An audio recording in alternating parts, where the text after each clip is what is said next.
antibioticoterapia, ¿ya? En las diapositivas ya les he mandado y vamos a empezar. Ya. Cuando hablamos sobre los antiinfecciosos se van a clasificar en dos grandes grupos, ¿ya? Los antimicrobianos y los antiparasitarios. Un antimicrobiano viene a ser un fármaco que puede actuar contra bacterias, contra virus y contra hongos. Si es un antimicrobiano que actúa contra bacterias, a ese antimicrobiano se le denomina eh, antibacteriano, ¿no? Es un fármaco que actúa contra bacterias. Si ingresara un virus al organismo, frente a este agente patógeno, se utilizan antivirales.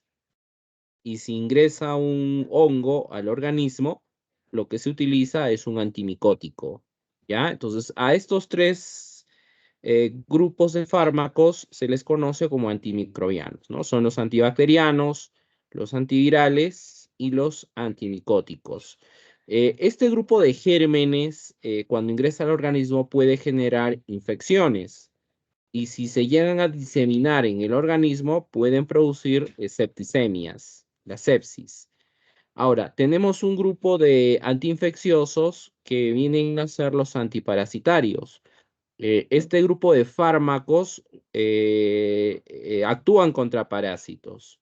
Y los parásitos cuando ingresan al organismo, lo que van a generar no es una infección, ¿ya? Tiene otro nombre, es otro término que se utiliza cuando ingresa un parásito.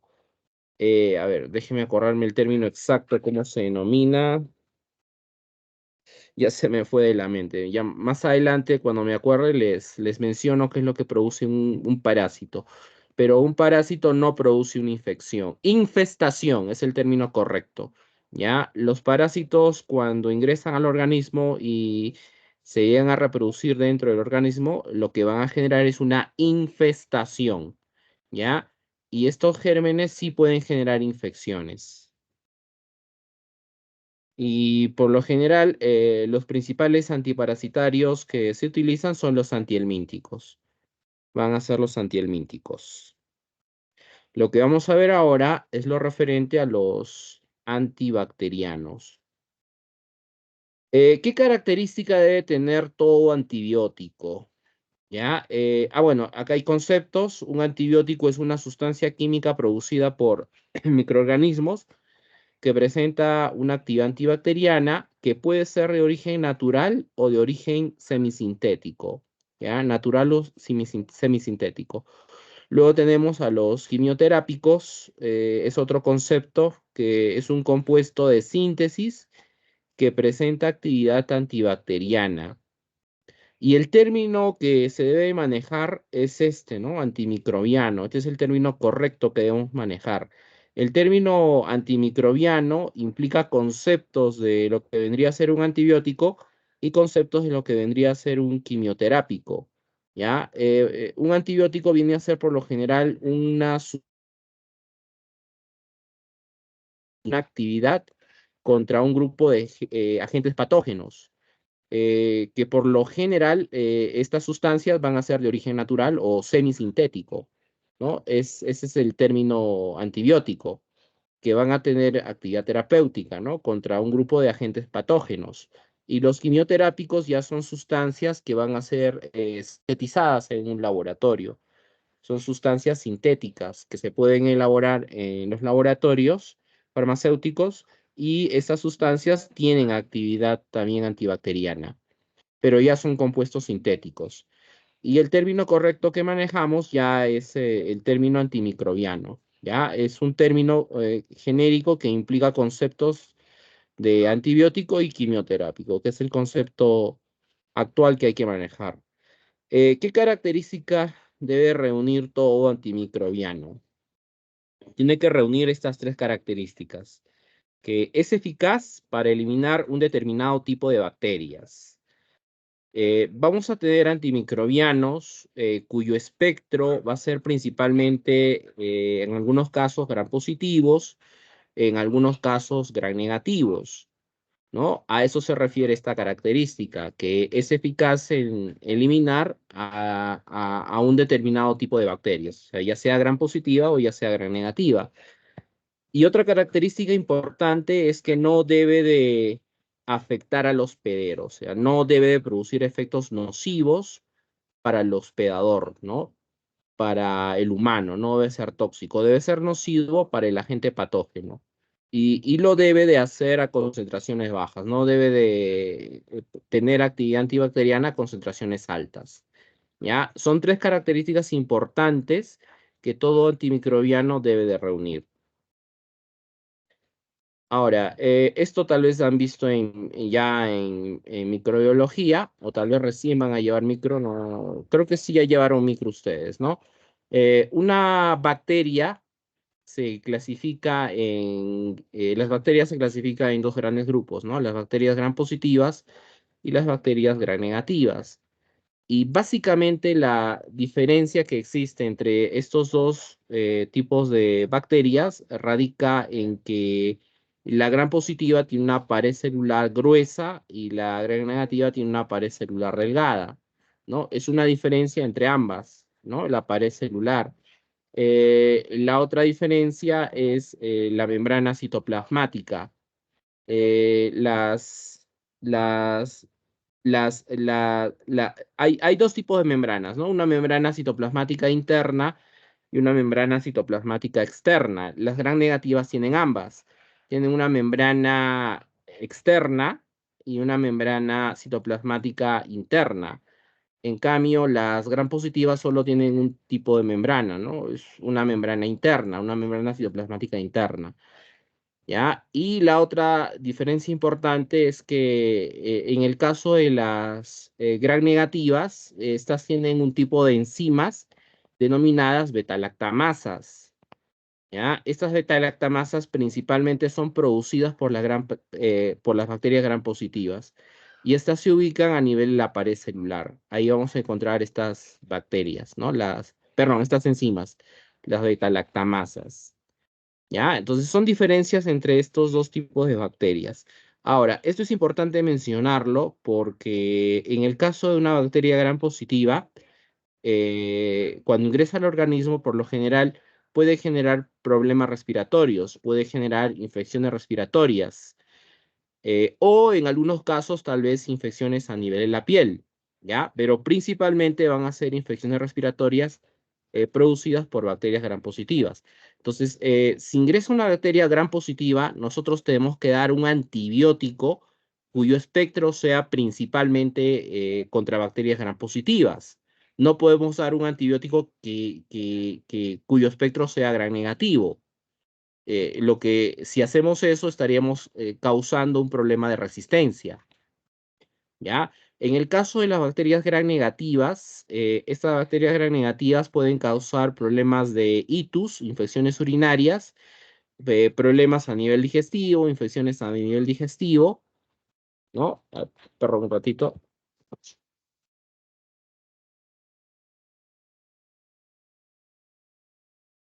¿No?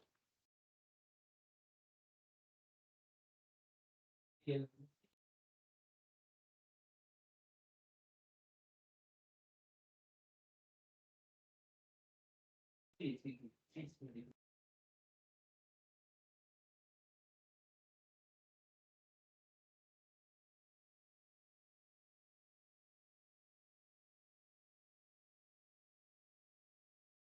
Ahí, sí. Ahorita es de Royal Prestige, porque sí, nos ha visitado también la señorita ya de Royal Prestige. Bueno, ahora sí lo hace 4 meses atrás, justamente nos dio una charla saludable también. Bueno, y sí, compramos un producto de Royal Prestige. Eh, ¿Cómo se llama la señorita de Royal Prestige?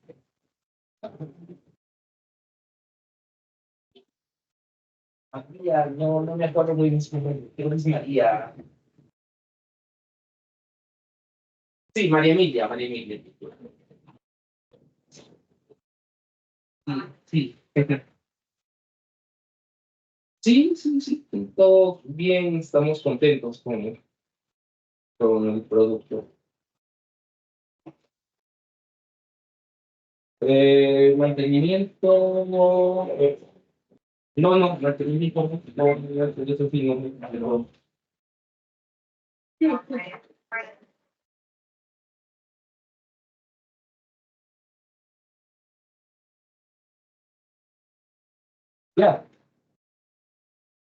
Ya, ya está bien, sí.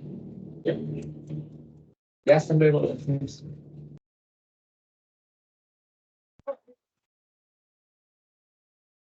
Ya, a ver, entonces dijimos que una bacteria gram positiva cuando llegaba a ingresar al organismo puede generar problemas respiratorios y las bacterias gram negativas cuando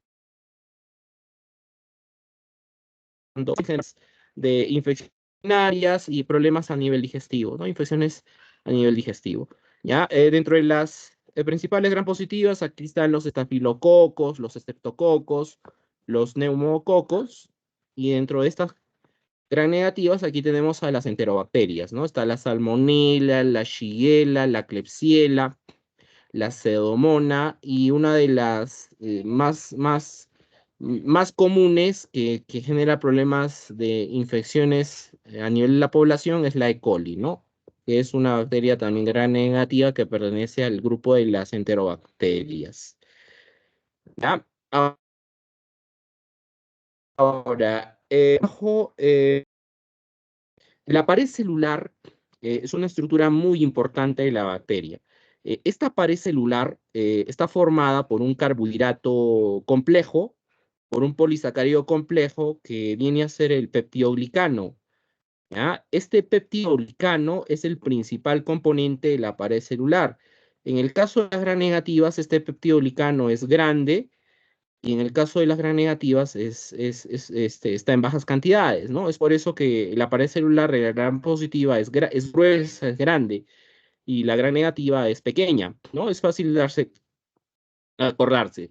El gram positivo, pared celular grande, gram negativa, pared celular pequeña, ¿no? Esa sería la regla mnemotécnica que hay que aplicar para acordarse de y una gran negativa.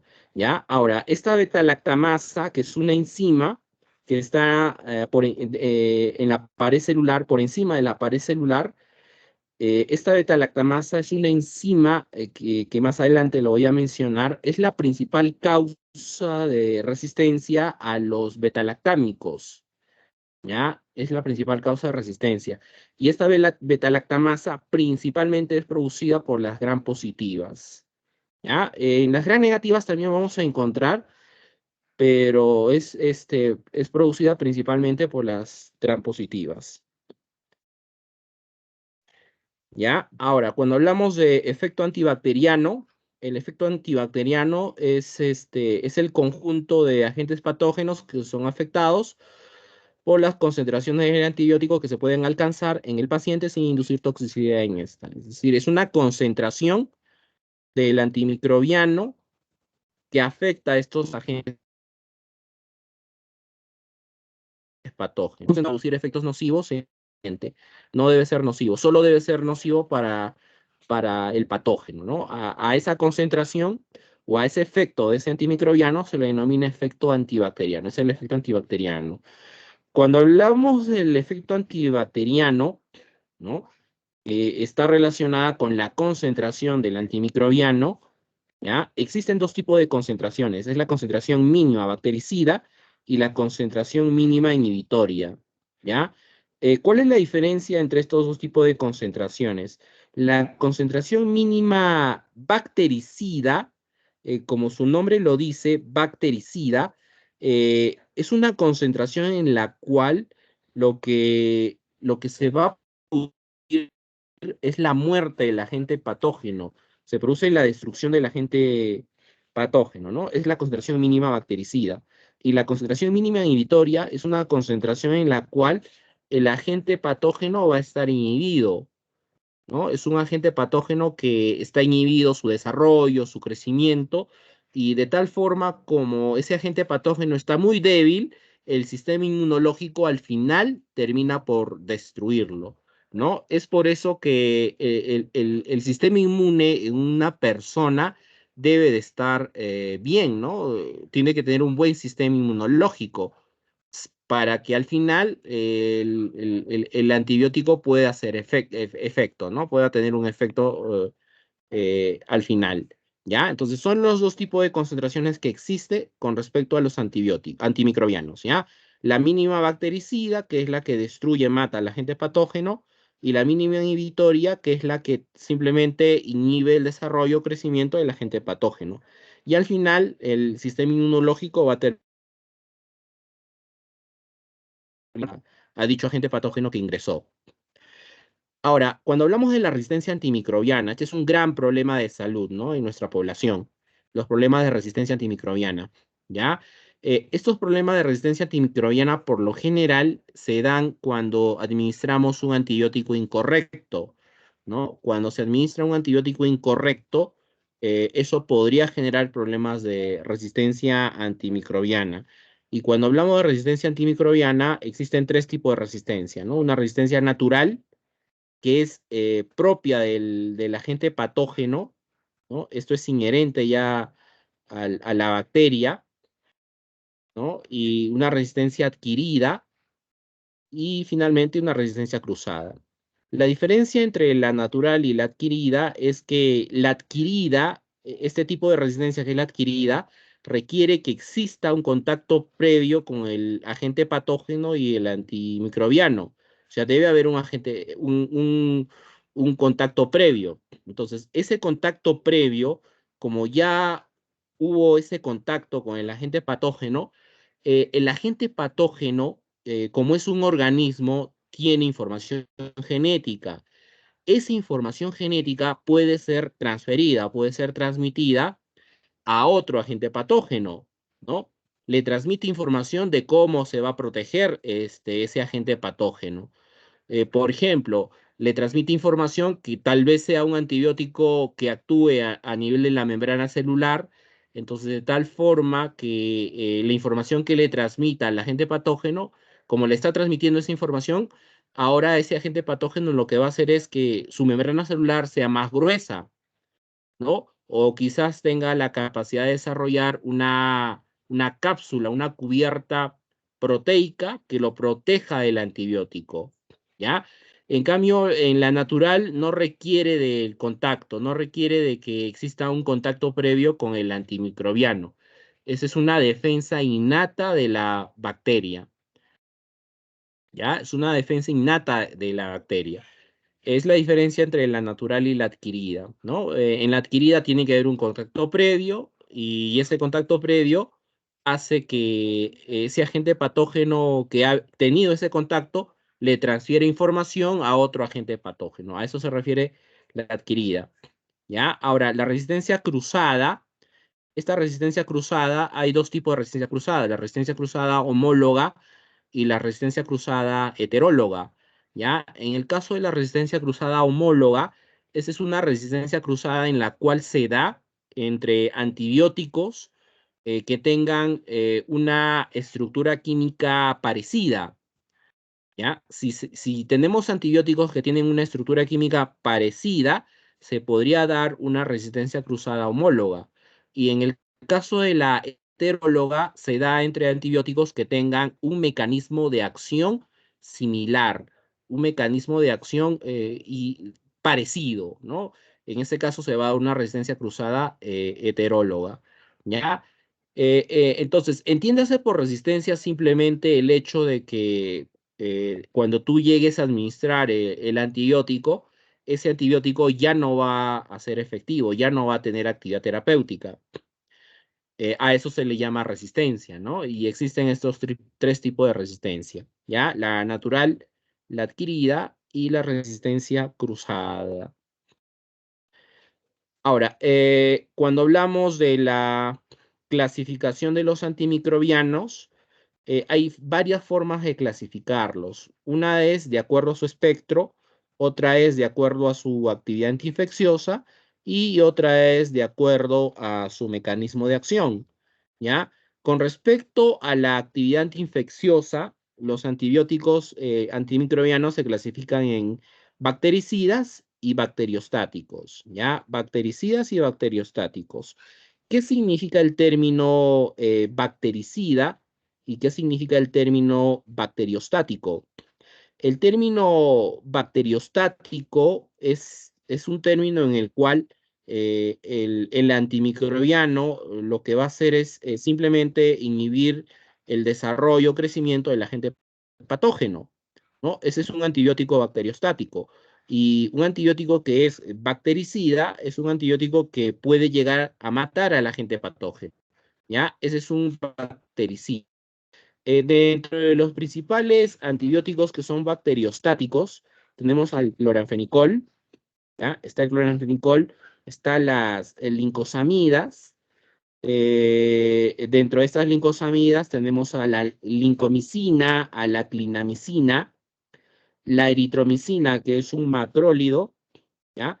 Las sulfamidas y el trimetoprim. Este cloranfenicol es un utilizar en caso de salmonelosis, shigellosis, las lincosamidas, como el caso de la lincomicina y la clinda. A nivel hospitalario, el que se utiliza más es la clindamicina, ¿ya? La lincomicina no se utiliza mucho. La lincomicina se utiliza más para lo que son infecciones respiratorias y la clinda se utiliza para el caso de infecciones producidas por bacterias anaeróbicas. La eritromicina es un antibiótico, es un macrólido que se utiliza contra bacterias gram positivas y por lo tanto se utiliza para el caso de infecciones respiratorias. ¿Ya? Las sulfamidas, como el caso del cotrimoxazol, el cotrimoxazol es la asociación de dos antibióticos, es la asociación del, este, del trimetoprim más el sulfametoxazol. Sulfametoxazol más trimetoprim, esa asociación se le denomina cotrimoxazol. Es una sulfamida. Esta se puede utilizar en caso de infecciones respiratorias, también se puede utilizar en caso de infecciones digestivas, ¿ya? El famoso cotrimoxazol. En el caso de estos antibióticos, son considerados bacteriostáticos. ¿Ya? Los fenicoles, las lincosamidas, los macrólidos, como la eritromicina, y las sulfas, como el caso del cotrimoxazol. Cotrimoxazol no se vayan a... se utiliza como antimicótico el clotrimazol. Y en el caso del cotrimoxazol es un antibiótico, o sea, son dos cosas diferentes. Los bactericidas es el caso de todos los betalactámicos, que vamos a ver ahorita cuáles son. ¿Ya? Los betalactámicos se denominan de esta forma debido a que la estructura química de este grupo de antibióticos es similar, es parecida. Se les llama así porque en su estructura química tienen un anillo llamado anillo betalactámico. Ese anillo beta-lactámico es el responsable de la actividad antibacteriana, ¿ya? El anillo beta-lactámico. De ahí el nombre de beta-lactámicos, por eso el nombre de beta-lactámicos. Y dentro de estos beta-lactámicos aquí tenemos a cuatro grupos de antibióticos, ¿no? Están las penicilinas, los carbapenems y los monobactámicos. Son los cuatro tipos de betalactámicos que son los que se utilizan a nivel ginecológico, ¿no? A nivel ginecológico, los betalactámicos son los más utilizados en el embarazo y la gestación, incluso la lactancia, son los más seguros, ¿ya? Los aminoglucósidos, como el caso de la gentamicina, la micacina, la canamicina. Este grupo de antibióticos principalmente se utiliza en caso de infecciones urinarias y algunos se utilizan como en tratamiento de TBC, ¿no? Como el caso de la estreptomicina, como el caso de la canamicina, ¿no? Que son aminoglucósidos, ¿ya? La vancomicina, que es un glucopéptido, este es un antibiótico muy fuerte, que se utiliza como última alternativa, ¿no? La vancomicina.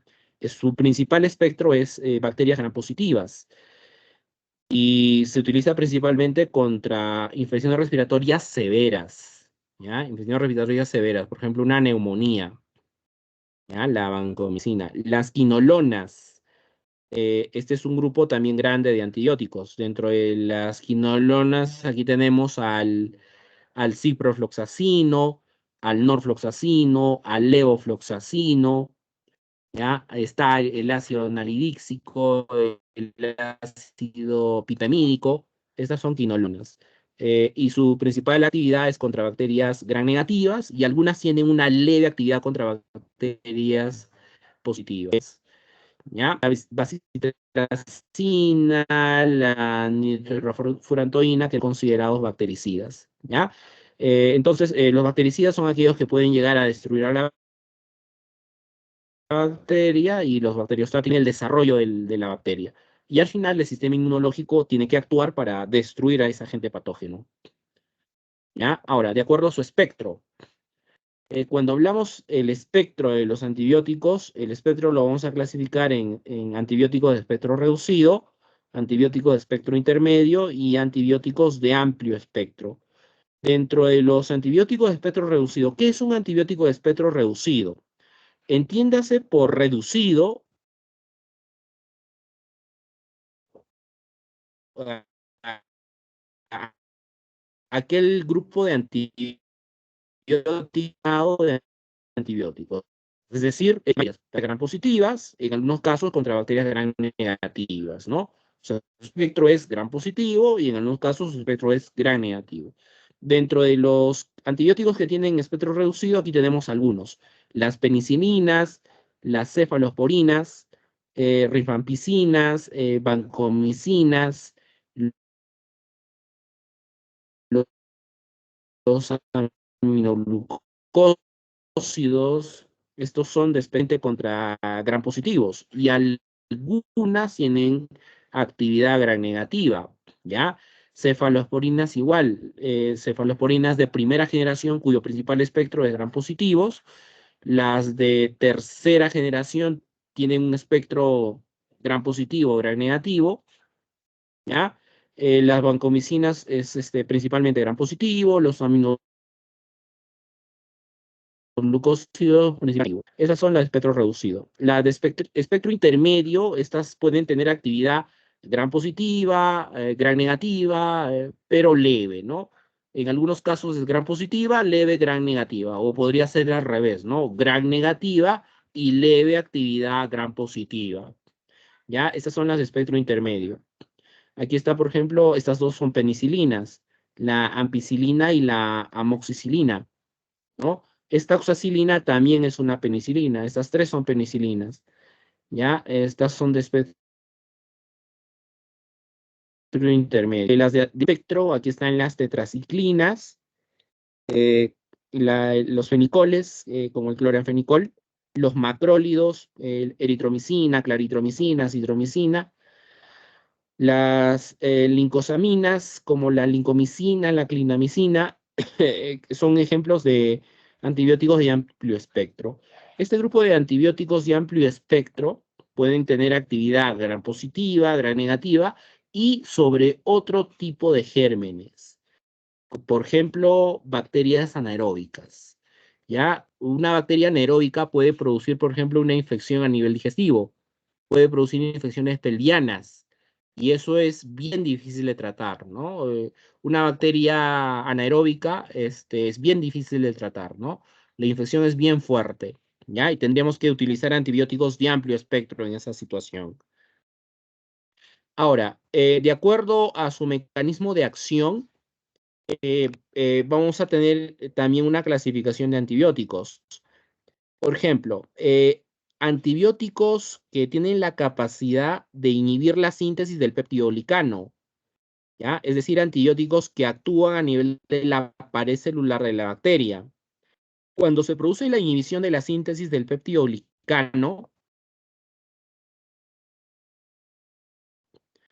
romperse, destruye. Y hay un grupo de antibióticos que actúa a nivel de la pared celular. Los principales antibióticos que actúan a nivel de la pared celular de las bacterias son los betalactámicos. ¿Ya? Estos betalactámicos son principalmente los antibióticos que inhiben la síntesis del peptidolicano. Penicilinas, cefalosporinas, monobactámicos, carbapenems, y también tenemos a los glucopéptidos, cuyo principal representante es la vancomicina. ¿Ya? Este grupo de antibióticos lo que hace es inhibir la síntesis del peptidolicano. Luego tenemos un grupo grande de antibióticos que inhibe la síntesis de proteínas bacterianas. ¿Ya? Cuando hablamos de la síntesis de proteínas bacterianas, las proteínas se sintetizan a nivel de los ribosomas. Ahí es donde se produce la síntesis de las proteínas, ¿no? Y estos ribosomas tienen dos subunidades, ¿no? Es la subunidad 50S y la subunidad 30S, 50S y 30S. Tenemos antibióticos que producen inhibición de la síntesis de proteínas cuando se unan a esta subunidad 50S. Tenemos también un grupo de antibióticos que inhiben la síntesis de proteínas cuando se unen a esta subunidad 30S. De antibióticos. Son estos antibióticos que inhiben la síntesis de proteínas bacterianas. Están los macrólidos, eritromicina, claritromicina, citromicina. Estos inhiben la síntesis de proteínas bacterianas. Los fenicoles, como el cloranfenicol. Las lincosamidas, como la clindamicina, la lincomicina. Y luego tenemos a las tetraciclinas, los aminoglucósidos, ¿no? Como la streptomicina, la gentamicina, kanamicina, amicacina, ¿no? Todos estos antibióticos lo que hacen es inhibir la síntesis de proteínas bacterianas uniéndose a una de estas subunidades de los ribosomas, ¿ya? Ya sea 50S o 30S. Este es un grupo grande de antibióticos. O sea, los dos grandes grupos de antibióticos están ahí, ¿no? Aquellos que inhiben la síntesis de la pared celular y aquellos que inhiben la síntesis de estas proteínas bacterianas, ¿ya? Luego tenemos antibióticos que van a producir alteraciones a nivel del metabolismo del ácido fólico. Este ácido fólico es muy importante para la síntesis de nucleótidos en la bacteria. Se necesita para que la bacteria pueda sintetizar los nucleótidos, ¿no? Que es la unidad monomérica de los ácidos nucleicos. Y hay un que es alterar el metabolismo, ¿no? Del ácido fólico. Es el caso de las sulfas, ¿ya? Las sulfamidas. Estas sulfamidas lo que hacen es inhibir el metabolismo del ácido fólico. Entonces van a evitar que se formen nucleótidos. Y luego tenemos antibióticos que producen alteraciones a nivel de la replicación del DNA, ¿no? Como es el caso de las quinolonas. Las quinolonas producen alteraciones a nivel de la replicación del ADN, del DNA, ¿no? Como el caso del ácido nalidíxico, el norfloxacino, el levofloxacino, el ciprofloxacino, ¿ya? Y también hay algunos antibióticos que actúan a nivel de la membrana citoplasmática, ¿no?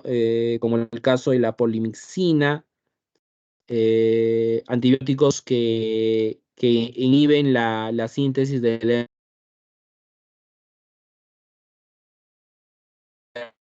RNA mensaje. Antibióticos los tenemos a este nivel, aquellos que inhiben la síntesis de la pared celular y aquellos antibióticos que inhiben la síntesis de proteínas, ¿ya? Los que inhiben la síntesis de la pared celular, aquí están los betalactámicos y los glucopéptidos. Y aquellos que inhiben la síntesis de proteínas bacterianas están los macrólidos, los fenicoles, las lincosamidas, las tetraciclinas y el caso de los aminoglucósidos.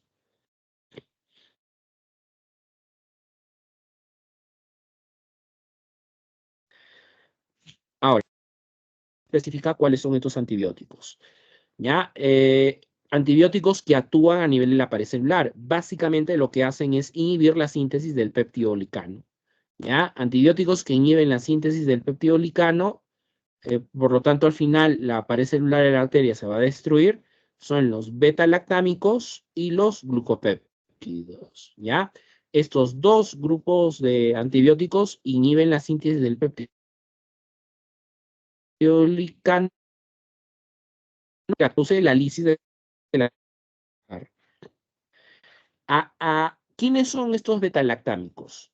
Estos son los más utilizados a nivel hospitalario y a nivel ginecológico, ¿ya? Los betalactámicos. Están las penicilinas, las cefalosporinas, los carbapenems y los monobactámicos. Estos son los más utilizados a nivel hospitalario, ¿ya? Ahora, ¿por qué se le llama betalactámico?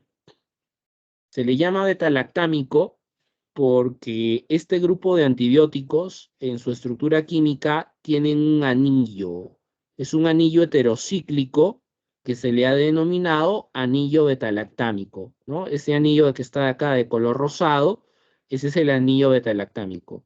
Y este anillo beta-lactámico es el responsable de la actividad antibacteriana. Ahora, quien protege a este anillo beta-lactámico es otro anillo que se encuentra fusionado a ese anillo beta-lactámico. Ese anillo que está fusionado al anillo beta-lactámico se le llama anillo tiazolínico, ¿ya? Es un anillo tiazolínico pero es el que protege el anillo beta-lactámico, pero el que tiene actividad terapéutica es este anillo beta-lactámico.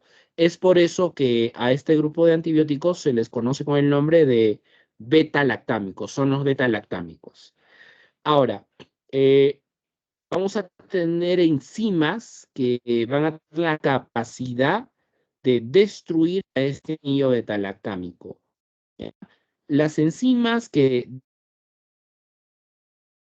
destruyen eco se les denomina beta-lactamasas o también llamadas penicilinasas, ¿ya? Las beta-lactamasas y las penicilinasas. Principalmente dijimos que este tipo de enzimas está en las gram positivas, pero también podrían estar presentes en las gram negativas, ¿ya? Pero principalmente de gram positivas. Estas beta-lactamasas pueden destruir ese anillo beta-lactámico. Y si se destruye ese anillo beta-lactámico, el antibiótico no va a tener actividad antibacteriana. ¿Eso qué cosa es? Resistencia. Eso es un tipo de resistencia. La principal causa de resistencia en el caso de los beta-lactámicos es la destrucción del anillo beta-lactámico por beta-lactamasas, ¿ya? Por las beta-lactamasas. Esa es la principal causa de resistencia en los beta-lactámicos. Destrucción del anillo beta-lactámico por beta-lactamasas bacterianas que están a nivel de las bacterias, ¿no? Principalmente gram positivas, ¿ya? Ahora, las penicilinas, estos fueron los primeros antibióticos utilizados. Esas penicilinas fueron encontrados en un organismo vivo, el Penicillium notatum, ¿no? Fueron encontrados por Alexander Fleming y las penicilinas fueron los primeros antibióticos en ser utilizados, ¿no? Luego se descubrieron la streptomicina y los fenicoles, ¿no? Fueron los siguientes antibióticos en ser descubiertos. Streptomicina, que es un aminoglucósido, y el cloranfenicol, que es un fenicol, ¿no? Fueron los siguientes antibióticos en ser descubiertos, ¿no?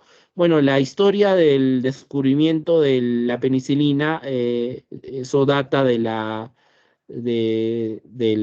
Primera Guerra Mundial, ¿no? Alexander, primera vez se utilizó en la Segunda Guerra Mundial, en la Primera Guerra Mundial, ¿no? Alexander Fleming es un científico especialista en microbiología, que lo que hizo es sembrar, hacer un cultivo de bacterias, estafilococos y resulta que dejó la placa expuesta al medio ambiente, ¿no? Se olvidó guardar esa placa y resulta que al día siguiente cuando vino, encontró la placa con bastantes halos de inhibición y al hacer un análisis más detallado de por qué se producían esos placa, él encontró que su placa se había contaminado con el IFAS del Penicillium notatum, ¿no? Y eso fue algo sorprendente, porque fue pura casualidad lo que ocurrió.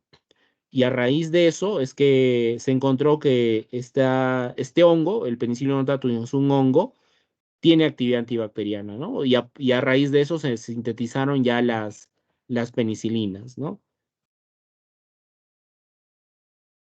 ¿Ya? ¿Cómo clasificamos a las penicilinas? Las clasificamos en 6 grupos, ¿ya?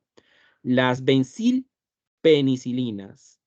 Eh, Dentro de estas benzilpenicilinas tenemos el caso de la familia de la penicilina G, que fueron las primeras penicilinas en ser usadas, ¿no? La familia de la penicilina G, ¿ya?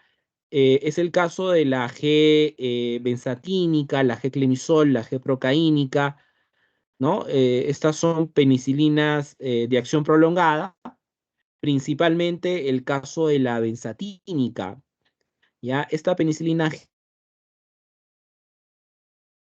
benzatínica, una penicilina que tú la puedes administrar una sola vez, tú la administras una sola vez y puedes repetir la siguiente dosis a la tercera o cuarta semana, ¿ya? Porque es una penicilina de acción prolongada, es una penicilina que se puede acumular en el organismo. Es la benzatínica.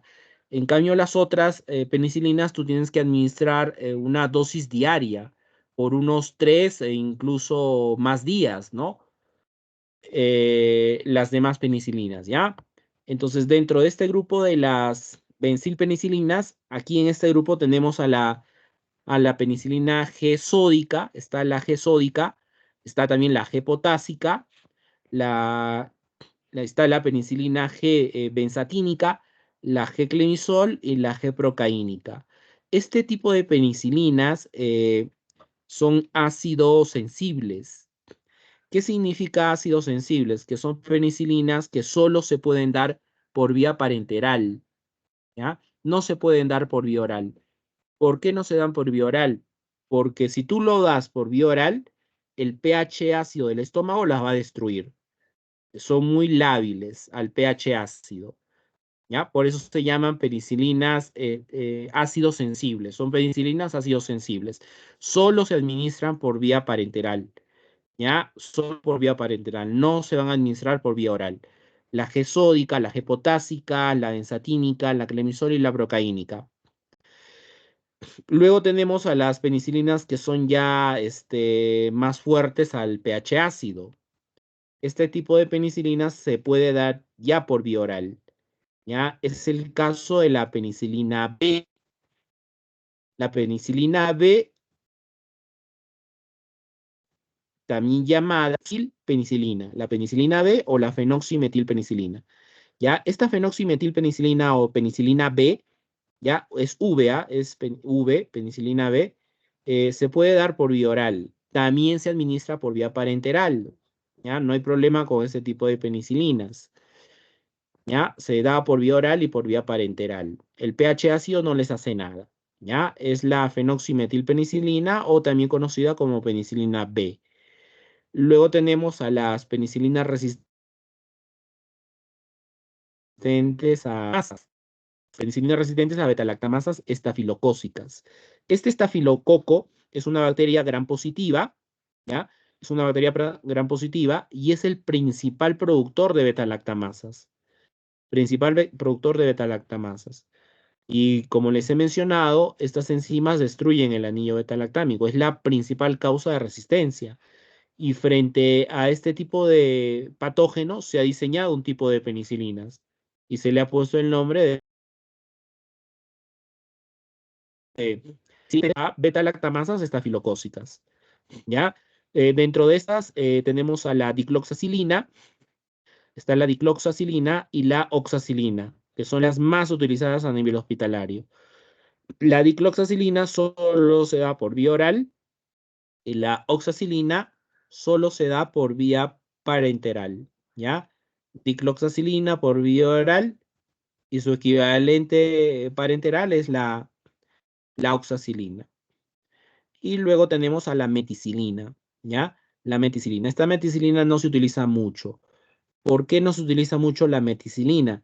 Porque de todas las penicilinas, esta meticilina es la más fuerte, la más resistente a betalactamasas estafilocócicas. ¿Ya? Es la más fuerte. ¿Qué implica si la meticilina hace resistencia a betalactamasas? Ha habido algunos reportes, pero gracias a Dios todavía no está eh, tan no tanta resistencia a meticilina, porque la meticilina no se utiliza mucho. La meticilina la guardan solo por algunas situaciones especiales, ¿ya? Porque si la meticilina llegara a hacer resistencia, eso implicaría que ninguna de estas penicilinas podría ser útil. Ninguno de este grupo de penicilinas va a ser útil. Es por eso que la meticilina la guardan, ¿no? Es un antibiótico que solo se utiliza como última alternativa, como última opción. ¿Ya? Penicilinas de espectro amplio, aquí está la ampicilina, la vacampicilina y la amoxicilina. ¿Ya? Las más utilizadas son la amoxicilina y la ampicilina, la amoxicilina y el ampli, ¿no? Que es, bueno, ahí había un error acá en esta parte de acá, donde está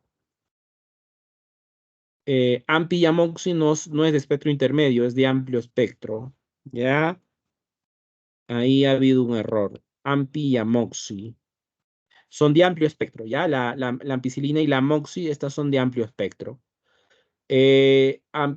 Ampicilina y amoxicilina se dan por vía oral y existía una presentación de amoxicilina parenteral. Había una presentación de amoxicilina por vía parenteral. Esa presentación, o sí, pero de ahí no sé por qué razón la retiraron, ¿no? Pero en otros países sí hay amoxicilina parenteral, ¿no? En nuestro país todavía no. Ampicilina sí, ampicilina tenemos por vía parenteral. La ampicilina se da por vía parenteral y por vía oral. En cambio, la amoxicilina aquí en nuestro país es solo por vía oral. ¿Ya? Penicilinas antipseudomónicas. Este tipo de penicilinas, esta es una bacteria gram negativa, la pseudomona. Es una bacteria muy peligrosa a nivel hospitalario, la Pseudomonas aeruginosa, ¿no? Cuando se produce una infección por Pseudomonas aeruginosa, eso te puede generar una sepsis y al final puedes llegar a morir. Es bien peligrosa una infección por Pseudomonas. Y si eso llega, por ejemplo, a nivel de la piel, ¿no? Si se produce una infección a nivel de la piel por Pseudomonas, esta bacteria lo que va a ir es, se le conoce como come carne, ¿no? Va a ir carcomiendo la piel, incluso va a llegar a tejido y puede llegar incluso hasta el hueso. ¿Ya? Es una bacteria muy peligrosa, la pseudomona. Y contra este tipo de bacterias gram negativas, que son las pseudomonas, se ha diseñado un tipo de penicilinas. Las penicilinas antipseudomónicas. ¿Ya? Es la aslocilina, meslocilina, la piperacilina, la carbenicilina y la ticarcilina. ¿Ya? Contra pseudomonas. ¿Ya? Aslo, meslo, pípera. A nivel hospitalario se utiliza la piperacilina. El, la piperacilina, este es el que se utiliza más. ¿Ya? Aslo, meslo, piperacilina. ¿Ya? Entonces, son el grupo de penicilinas que tenemos. Ahora, hay un grupo eso vamos a verlo más adelante. Ya, a ver, vamos a ver ahora lo del Word que les me envié. Y aquí está el resumen, ¿ya? Esto es el resumen de lo que deben de conocer con respecto a este grupo de antibióticos, lo que está ahí en Word, ¿ya? Cuando hablamos de las penicilinas, estas penicilinas, tenemos a las benzilpenicilinas, como la G cristalina, la G sódica, la G potásica, Y este tipo de penicilinas las vamos a utilizar principalmente cuando haya problemas de neumonía, incluso pueden ser utilizadas en meningitis, farin- faringitis y amigdalitis, ¿no? O sea, principalmente para el caso de problemas respiratorios, ¿no? Este tipo de penicilinas, ¿no? Como la benzatínica, la clemisol, la procaínica, ¿ya? Aquí también está la G-sódica, la G-potásica. En el caso de la penicilina G-sódica, que es la penicilina G-cristalina, esta, a su vez, de que se puede utilizar en neumonía, meningitis, se tiene indicaciones específicas. Se puede utilizar en caso de endocarditis, ¿no? Cuando hay un problema a nivel del corazón, cuando hay una infección a nivel del corazón, ¿no? En caso de una endocarditis se utiliza la gesódica. A nivel de infecciones a nivel de tejido blando y en caso de neurosífilis. En una neurosífilis se puede usar la gesódica. Esa gesódica se utiliza bastante a nivel pediátrico, he visto. ¿Ya? A nivel pediátrico se utiliza bastante esta gesódica debido a que probablemente haya problemas de endocarditis, puede haber problemas de neumonía, amigdalitis, faringitis en recién nacidos. ¿Ya? La G-benzatínica también tiene indicaciones específicas. Se utiliza en caso de fiebre reumática. En el caso de los problemas reumáticos, puede haber problemas de infección a nivel de las articulaciones. Eh, y esas infecciones a nivel de las articulaciones hay que tratarlas. ¿Ya? Podría haber fiebre producida por esa bacteria que ha ingresado. Y en caso a eso se le llama fiebre reumática, en caso de que haya una infección a nivel de las articulaciones, esta penicilina es la ideal, la G-benzatínica, ¿ya? Es la penicilina ideal. Y en sífilis, cuando hay un problema de sífilis, no olvidarse, esto es importante, se utiliza la G-benzatínica, ¿ya? La G-benzatínica es la que se utiliza. La G-procaínica se puede utilizar a su vez en problemas de sífilis, perdón, celulitis y problemas de uretritis, infecciones a nivel de los uréteres, ¿ya? La celulitis, por si acaso, es producida por una bacteria, ¿ya? Esos problemas de celulitis es producida por una bacteria. O sea, cuando te das un golpe y a nivel del músculo, de repente se empieza a hinchar y hay dolor, está caliente esa zona, eso puede ser producida, eso puede, y esa celulitis, si es que hay de por medio una bacteria, eso es peligroso. Debemos de utilizar la procaínica, la penicilina G-procaínica, ¿ya? Entonces, todo este tipo de penicilinas, lo que está aquí son indicaciones generales. Todas estas se utilizan en neumonía, meningitis, faringitis y amigdalitis.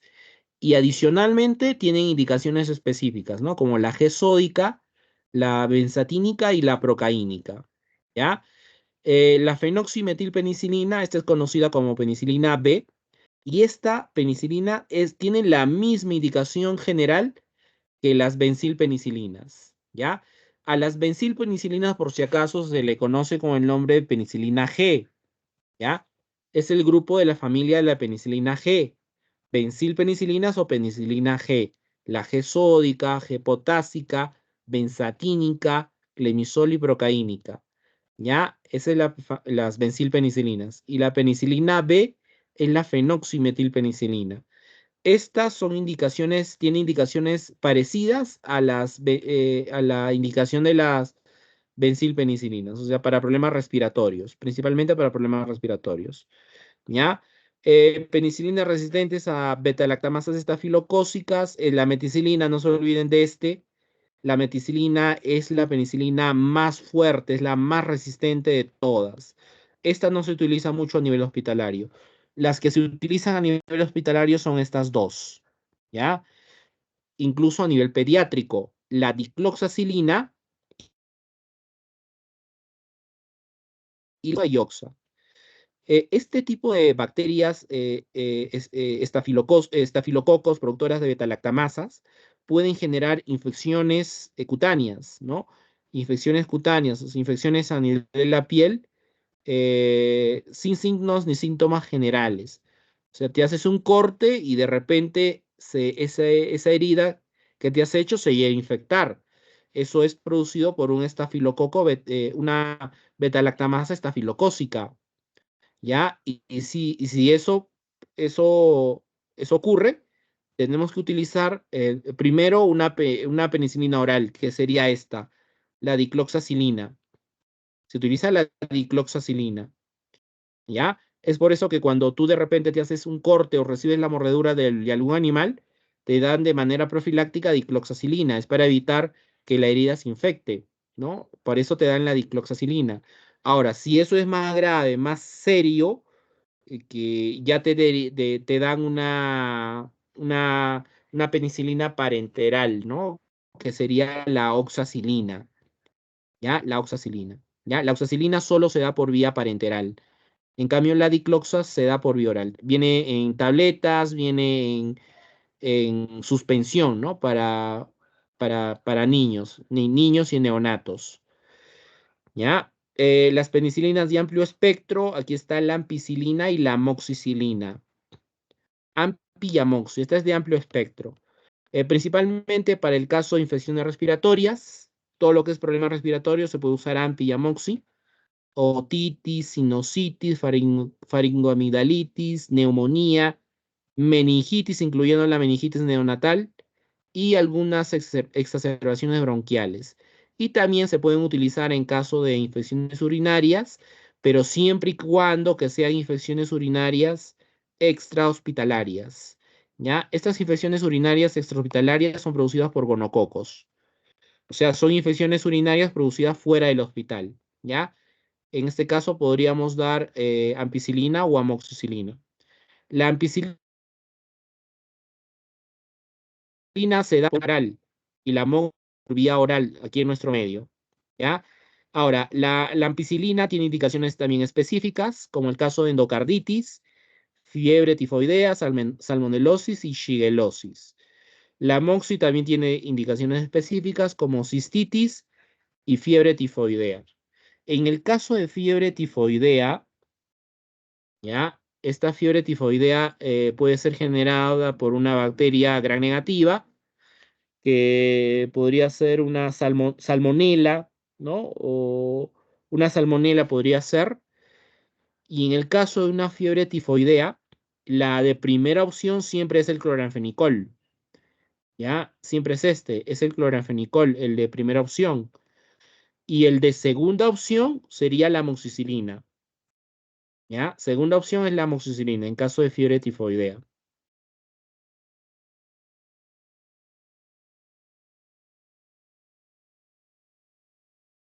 Ya, penicilinas antiseudomónicas. Las penicilinas antiseudomónicas, estas son penicilinas que son útiles en caso de en caso de infecciones producidas por la Pseudomonas aeruginosa. ¿Ya? Ahí está la aslocilina, la meslocilina y la ticarcilina, y aquí faltaría la piperacilina. ¿Ya? La famosa piperacilina.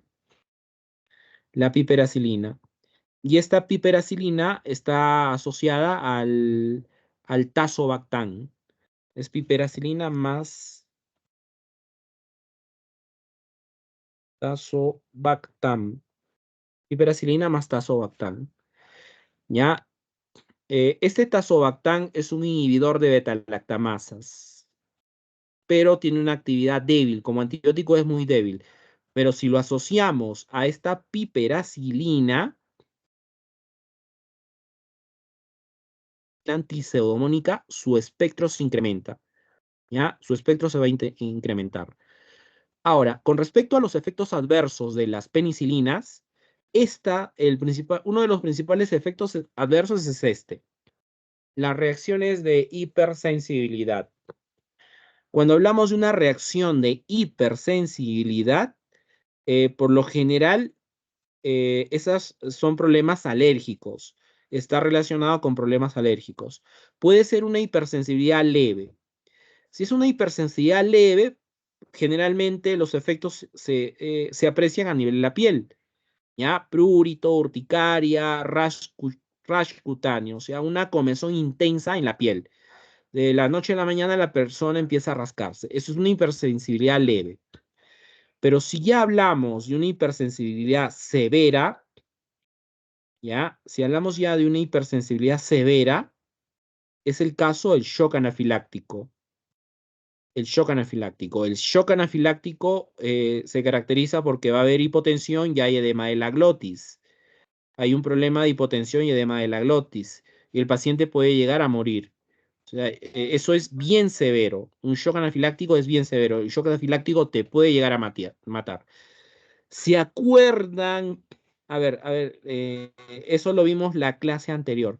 ¿Se acuerdan cuál es el fármaco que se utiliza como podríamos decir, como antídoto en un shock anafiláctico, en una anafilaxia?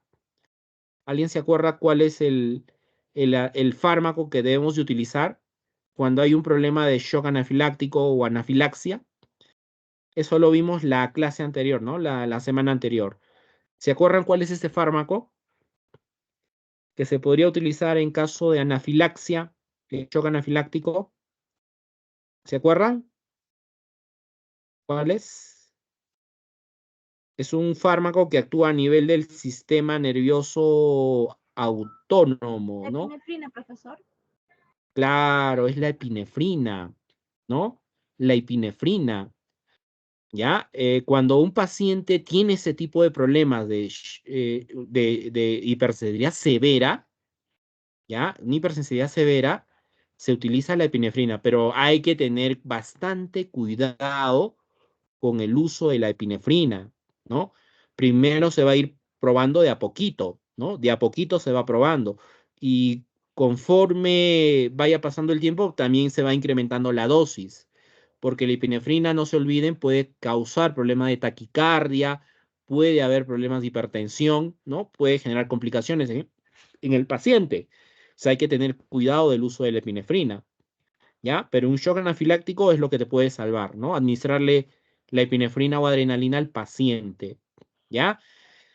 Ahora, es por eso que se hace una prueba, ¿no? Para saber si eres hipersensible a la penicilina. Se puede utilizar la penicilina G sódica, que se consigue en el hospital, ¿no? Se hace una prueba a nivel de la piel, ¿no? Se hace un círculo en el antebrazo, ¿no? Se hace un pequeño círculo y se administra por vía subcutánea. Se hace una pequeña pápula con la penicilina G sódica, ¿ya? Y luego vas controlando el tiempo. Si tú notas que en ese punto donde tú has administrado empieza a aparecer algo rojizo, o sea, y esa zona se va agrandando, eso significa que eres alérgico a penicilinas. Eres alérgico a penicilinas y por lo tanto hay riesgo de shock anafiláctico contigo. Esa es una prueba de hipersensibilidad que hay que hacer cuando utilizamos las penicilinas. Es la prueba de hipersensibilidad que hay que hacer, ¿ya? Si no sabemos si somos alérgicos a penicilinas, hacemos esa prueba de hipersensibilidad, que simplemente es administrarlo por vía subcutánea, una pequeña cantidad de penicilina en el antebrazo y luego por vía subcutánea nada más, una pequeña pápula, una pequeña cantidad y vemos si alrededor del punto donde hemos administrado se pone bien rojo, ¿no? Si se pone bien rojo, quiere decir que eres alérgico a las penicilinas, ¿ya? Es una forma sencilla y no complicada para ver si eres alérgico o no a penicilinas. El otro efecto adverso de las penicilinas es los trastornos gastrointestinales. ¿Ya? Los trastornos gastrointestinales. Puede haber diarrea leve, puede haber náuseas y puede haber vómitos. ¿Ya? Son los principales efectos adversos de las penicilinas. Ahora, ahí creo que sí les he mandado en en el Word, este es otro Word que he utilizado, el caso de las penicilinas asociadas a inhibidores de beta-lactamasas, ¿ya? Los principales inhibidores de beta-lactamasa son el caso del ácido glabulánico, es este, ¿ya? El ácido glabulánico,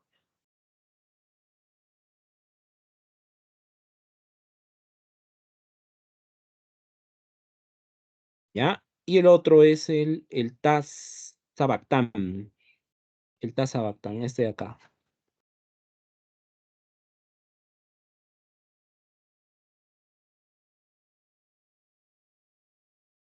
¿ya? El tazobactam. Esos dos son los inhibidores, pero como antibióticos son muy débiles. Son muy débiles el ácido glabulánico con el tazobactam. Entonces, ¿qué se ha encontrado? Que este ácido glabulánico, que es un inhibidor de beta-lactamasas, que tiene débil actividad antibacteriana, se puede asociar a la amoxicilina, ¿ya? Tú lo puedes asociar a la amoxicilina. Y cuando estos dos se asocian, la actividad antibacteriana se incrementa. Se incrementa la actividad antibiótica de la amoxicilina. Lo mismo con la piperacilina. El tazobactam se asocia a la piperacilina. Y cuando tú lo asocias a la piperacilina, la actividad antibacteriana de la piperacilina se incrementa grandemente, ¿ya? Entonces, cuando hablamos de penicilinas asociados a inhibidores de beta-lactamasas, aquí en nuestro medio, principalmente es el caso de la amoxicilina con el ácido glabulánico, y este de aquí que es el más fuerte, ¿no? La piperacilina con el tazobactam, ¿ya? Estas las vamos a utilizar solo en situaciones especiales, problemas de infecciones respiratorias severas e incluso infecciones intraabdominales, ¿no? Infecciones pelvianas. O sea, son infecciones producidas por bacterias anaeróbicas, que son las más peligrosas. Una otitis media, infecciones urinarias, infecciones producidas por la E. coli, infecciones que produzcan gonorrea, ¿no? Infecciones polimicrobianas, o sea, son infecciones muy severas. Ahí podríamos utilizar estas, ¿no? Amoxicilina con el ácido glabulánico, ¿ya? Que antes había una presentación parenteral, pero no sé por qué razón se retiró del mercado esa presentación parenteral de amoxiglabulánico, o creo que sí existe, ¿ya? Pero solo se consigue a nivel hospitalario, no lo vas a conseguir. Lo vas a conseguir a nivel de clínicas o a nivel de alguna farmacia, pero a nivel hospitalario solo tienen la presentación por vía oral, que es amoxi con ácido laulánico. Vía oral, ¿no? Viene en tabletas y también viene en jarabe, en suspensión, ¿no? En polvito se le adiciona agua, agua tibia fría. Eso se llama reconstituir. Eso se me olvidó también explicarles, ¿no? Cuando tenemos un medicamento que viene en polvo, ¿ya? Si se da por vía oral, tú lo tienes que diluir con agua. En el caso de las presentaciones por vía oral, tú lo diluyes con agua destilada, ¿no? Entonces ahí en el frasco hay una línea, hay una marca que es hasta donde debes de adicionar, debes tener cuidado de no sobrepasar esa línea, porque si sobrepasas la línea, al final la concentración va a estar no va a ser la misma concentración, su concentración va a ser más diluida de lo normal. Entonces tienes que tener cuidado de adicionar el agua hasta que no pase la línea, ¿no? Entonces ahí tienes que ir agitando, agitando. Eso se llama, por si acaso, reconstitución, ¿ya? Ahí el término correcto es reconstitución. Lo mismo ocurre en los viales, ¿no? Hay frascos ampollas que vienen en polvo, es polvo liofilizado. Entonces, ese polvo liofilizado se tiene que diluir, se tiene que reconstituir, se tiene que utilizar un diluyente. Y uno de los principales diluyentes que se utiliza es el cloruro de sodio. También se puede utilizar agua destilada, ¿ya? No se utiliza cualquier reconstituyente, ¿ya? Entonces, cuando tengan así un fármaco o un medicamento que venga así en polvo y se le tenga que diluir, a eso se le llama reconstituir. Eso es reconstitución, ¿ya? Bueno, y este de aquí que es el más fuerte, ¿no? La piperacilina con el tazobactam, ¿ya? El famoso pipetazo, que solo los severos, ¿no? Una infección respiratoria severa, infección urinaria bien severa.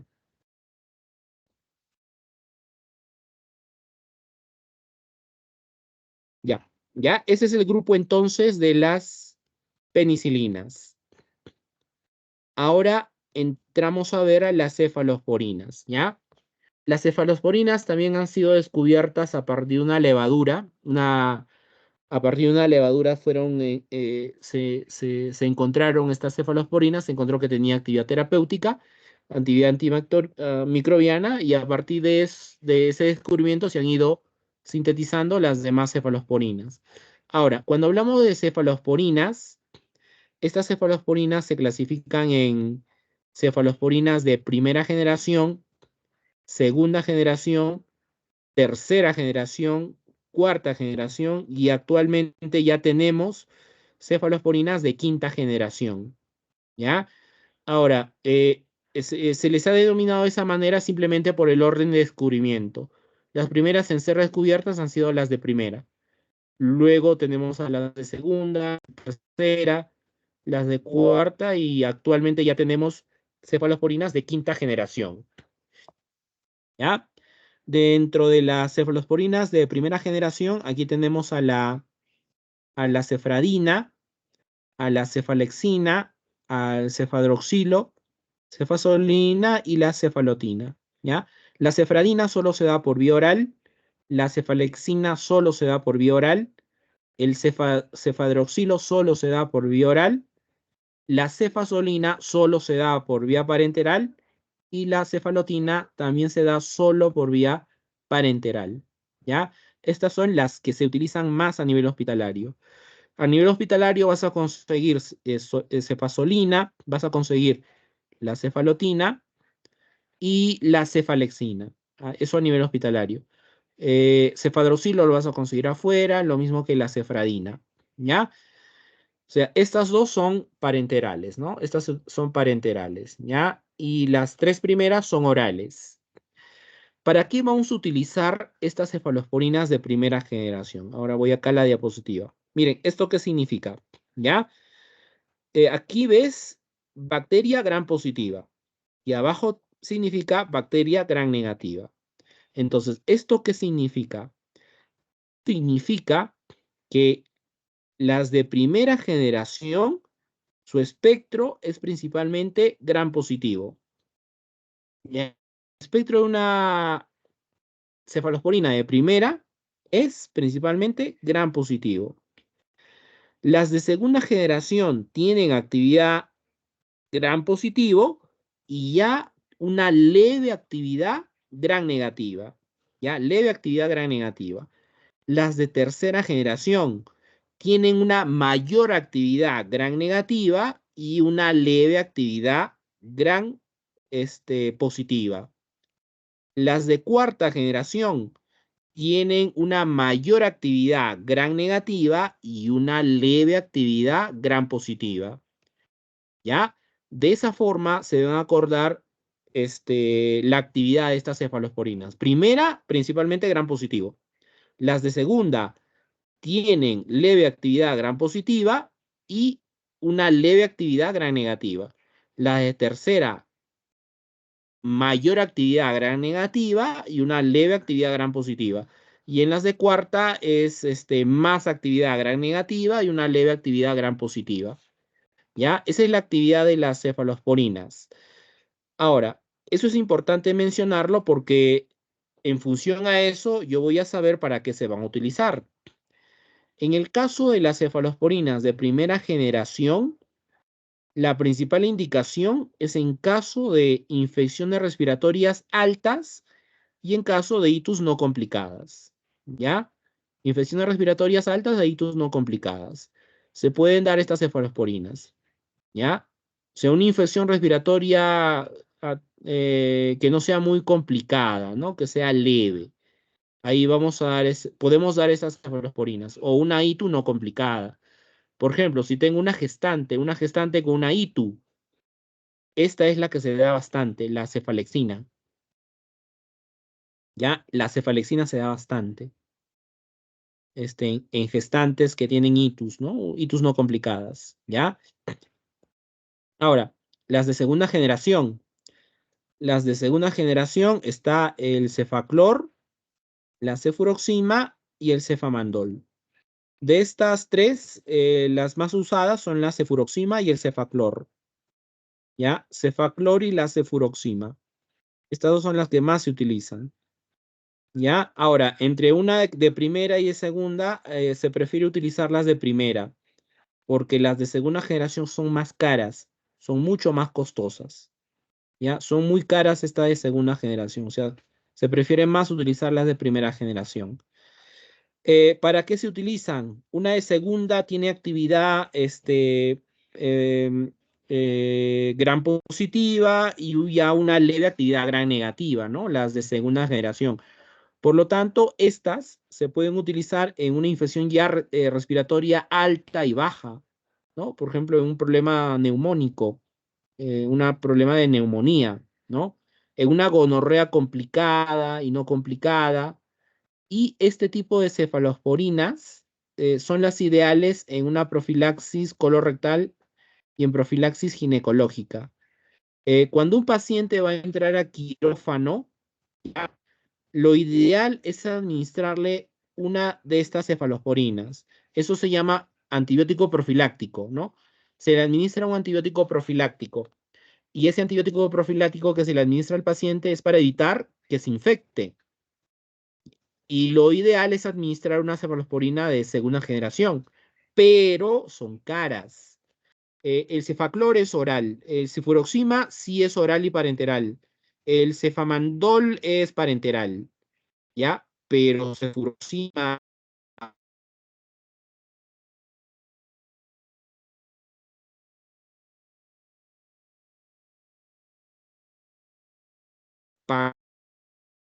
prefiere utiliza ese, ¿ya? A nivel hospitalario, como profiláctico, se utiliza la cefazolina como antibiótico profiláctico, ¿no? Cuando un paciente va a entrar a quirófano, cuando va a hacer una cirugía y se quiere evitar una infección, se utiliza de preferencia la cefazolina. Pero el ideal ya saben cuál es, tendría que ser una de segunda parenteral, pero es cara, es costosa, ese es el gran problema, ¿ya? Es muy cara, es muy costosa. Las de tercera, estas ya tienen una mayor actividad gran negativa y una leve actividad gran positiva, ¿no? La de tercera, ¿ya? Este el único o que se es el cefatamet. Este es el única cefalosporina de tercera que se puede administrar por vía oral. Las demás son parenterales, todas son parenterales. La cefotaxima y ceftazidima, cefoprazona y este que es el más utilizado, la ceftriaxona, ¿ya?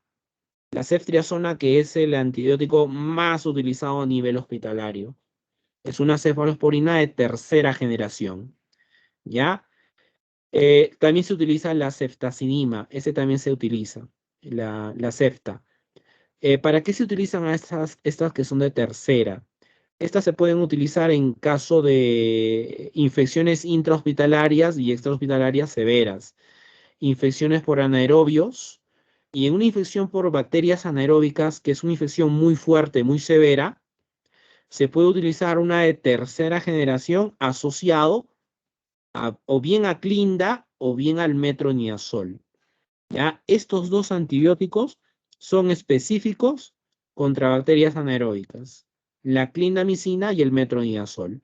Cuando se trata de una infección por bacterias anaeróbicas, podemos utilizar Clinda asociado a alguna de estas de tercera o metronidazol asociado a una de estas de tercera. ¿Ya? Ahora, en el caso de este que es la ceftazidima, ¿ya? En algunos casos se prefiere utilizar ceftazidima ceftria en algunas situaciones, porque este ceftazidima es un antibiótico que tú lo puedes usar contra este tipo de bacterias. Este principalmente, ¿no? La Pseudomonas aeruginosa, que es una bacteria gran negativa muy peligrosa a nivel hospitalario, ¿no? La Pseudomonas aeruginosa. Esta cefta tiene una muy buena actividad contra la Pseudomonas aeruginosa. También tiene actividad contra Serratia, Enterobacter, ¿ya? En algunas situaciones se prefiere utilizar la cefta, la ceftriaxona por esta situación, ¿ya? Porque la cefta tiene una mayor actividad contra bacterias tipo Pseudomonas, tipo Serratia o Enterobacter. que traen complicaciones a nivel hospitalario. ¿Ya? Las de cuarta generación, estas, como tienen una mayor actividad gran negativa, estos son, y una actividad también gran positiva, leve actividad gran positiva, estos son antibióticos muy fuertes, lo mismo que las de quinta generación, ¿no? Son antibióticos muy fuertes, ¿no? Que son considerados antibióticos de reserva. Un antibiótico de reserva es un antibiótico que es de amplio espectro y lo vas a utilizar solo en situaciones especiales, en situaciones en las cuales has utilizado otro tipo de antibióticos y no han sido útiles, no han sido eficaces. Ahí puedes utilizar ese tipo de antibiótico de reserva, ¿no? Como el caso de las cefalosporinas de cuarta. Y dentro de estas que son de cuarta, este es el más usado, el cefepime, ¿ya? El famoso cefepime, que es una cefalosporina de cuarta generación.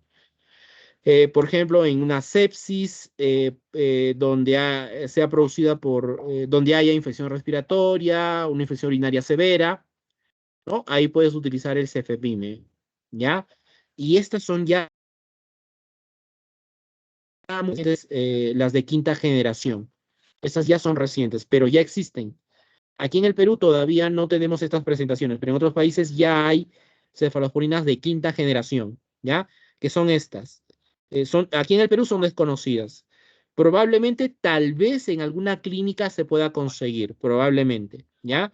La ceftarolina, el ceftobiprol, el ceftolozano, ¿ya? Y este ceftolozano se asocia al tazobactam. Este es carísimo, este es bien caro el ceftolozano. Si se consigue debe ser bien caro. Ceftolozano asociado a tazobactam. Ya, estas son sus indicaciones de las de quinta, que son recientes. Tienen una actividad contra gran positivos, gran negativos.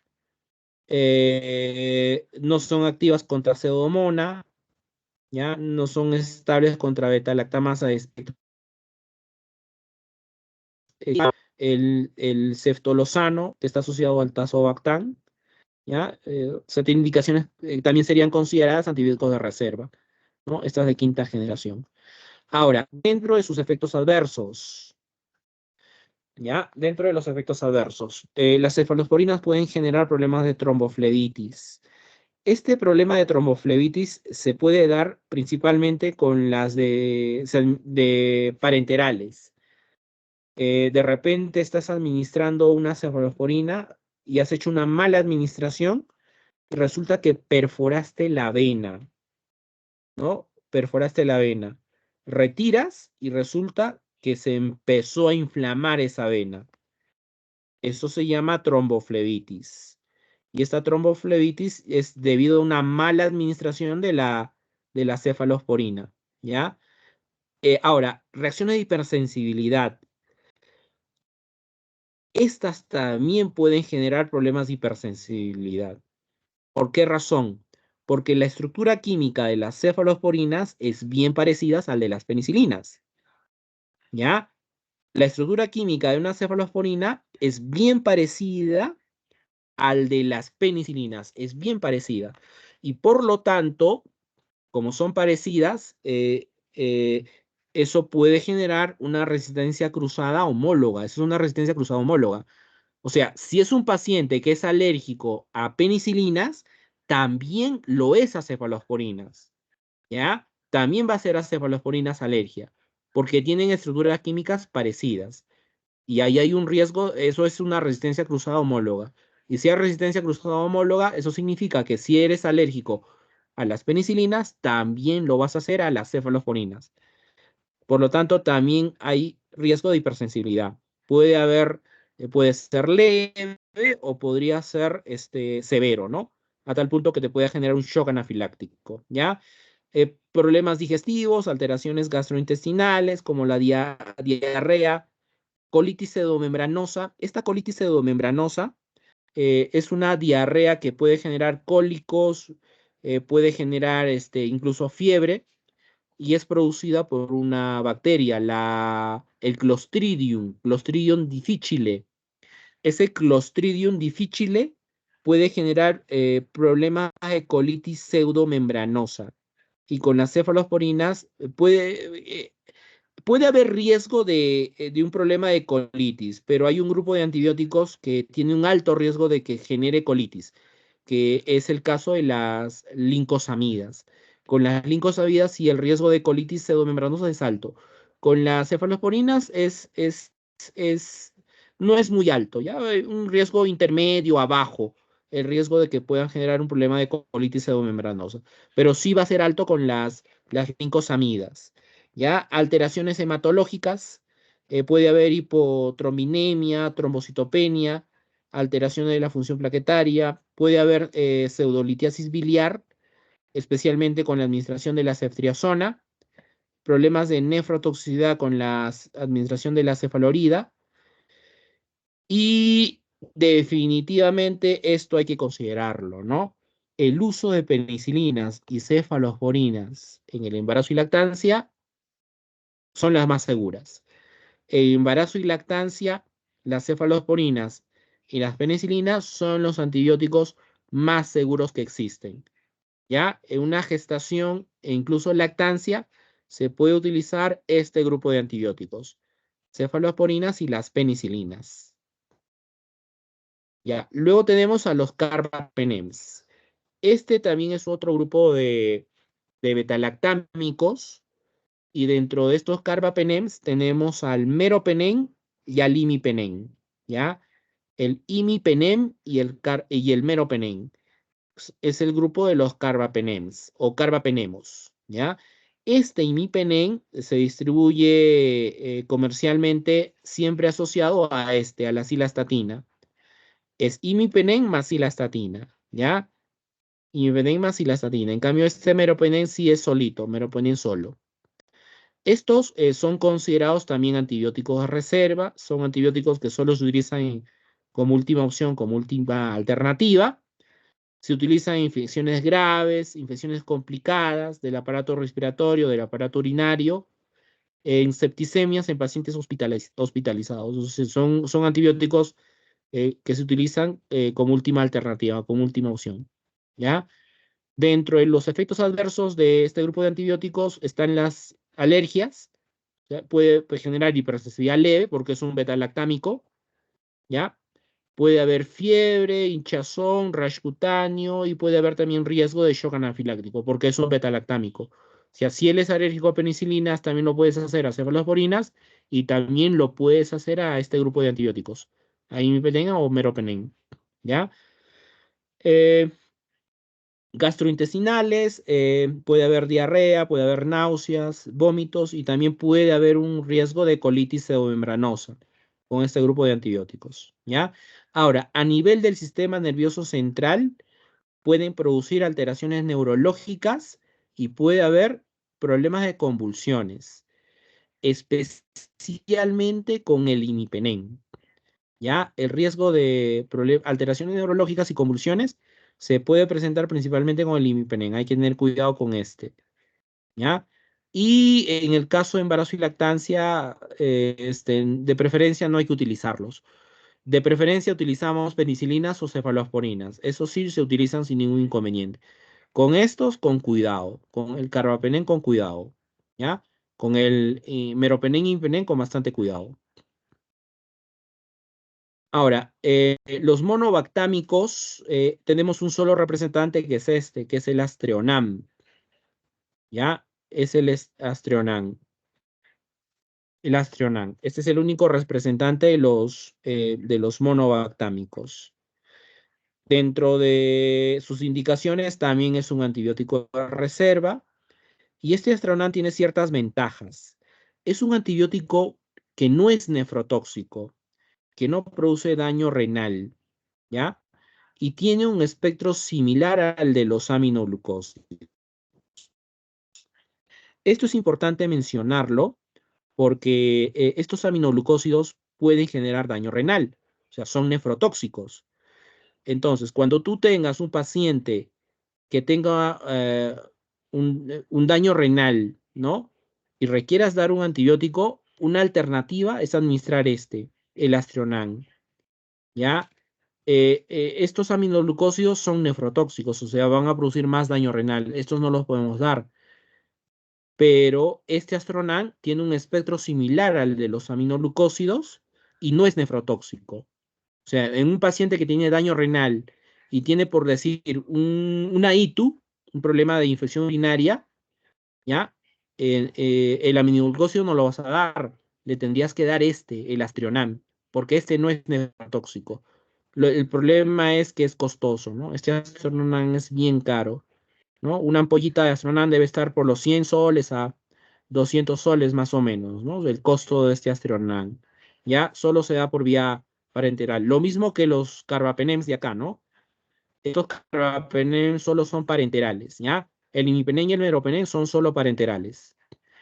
Y este Astronan es solo parenteral, ¿ya? Espectro similar al de los aminoglucósidos, activo solo contra bacterias aeróbicas gram negativas, y esta también es una ventaja, ¿no? Es útil en un paciente que sea alérgico a penicilinas y cefalosporinas. Entonces, si es un paciente alérgico que es a penicilinas, cefalosporinas, podrías dar este Astronan sin ningún inconveniente. El riesgo de hipersensibilidad con Astronan va a ser leve, va a ser bien bajo, no a tal punto que te llegue a producir un shock anafiláctico. El shock anafiláctico se puede presentar con cefalosporinas, penicilinas y con los carbapenems, pero con este es leve. El shock anafiláctico va a ser leve con el Astronan, ¿ya? Es una ventaja también del Astronan, ¿ya? Útil en pacientes que son alérgicos a penicilinas y cefalosporinas, se utiliza en infecciones urinarias severas, en una prostatitis aguda, uretritis gonocócica, en una infección de las vías respiratorias que sean severas, o sea, también es considerado un antibiótico de reserva.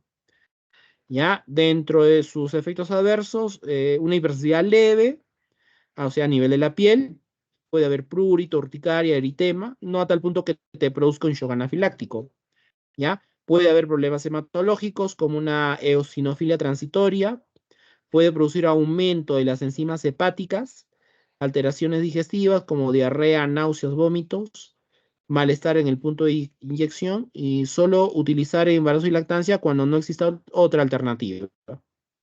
¿Ya? Cuando sea una gestación y se trate de una infección muy fuerte, muy severa, se puede utilizar ahí el Astronan, ¿ya? Y carece de hipersensibilidad cruzada a las penicilinas y cefalosporinas, ¿ya? O sea, el riesgo de hipersensibilidad con este es leve, no es muy alto. Lo malo es que es caro, costoso, ¿ya?